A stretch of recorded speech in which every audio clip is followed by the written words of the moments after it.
Oo. Ayun po. Nakailan kang ganyan na another chance, ay wala, another chance, ay hindi.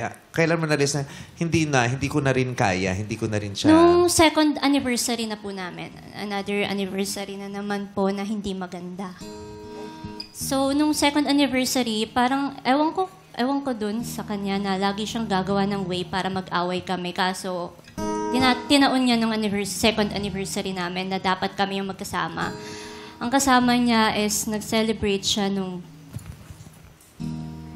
birthday nung babae niya. Ibang babae naman. Pero ayun, pogi.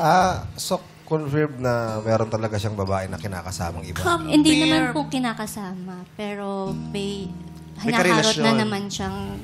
Hindi pa, wala pa silang relasyon, may kaharutan lang. Harutan lang po. Opo. Nagtu-two-time siya. Opo. Harot-harot lang po yung girl. Nagtu-two-time sila. Kasi dalawa sa bagay, depende Kung kung isa wala namang boyfriend, isa lang ang nag-two-time, yung lalaki lang. Yun. Kasi kung pareho silang may karelasyon, nag-two-time silang dalawa. Oo, tama. Pero kung isa lang ang may karelasyon, isa lang ang nag-two-time. Yung isa Yes. lang kaharutan niya. Grabe, oh. One time, Hindi two siya yung time. cheater.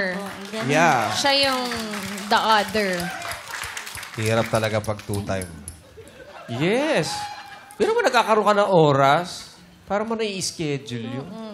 Ewan ko po sa kanya. Pero... Paano mo na-booking na nung anniversary niyo na wala siya, nandoon pala siya nagse-celebrate ng birthday nung hinaharot niyang bago? Sa Apple Watch din? Nakita ko naman po sa story nung friend niya. Na, So, nandun din yung friend? opo, parang sila group birthday Parang party. celebration. Opo, ganang karaoke, ganyan.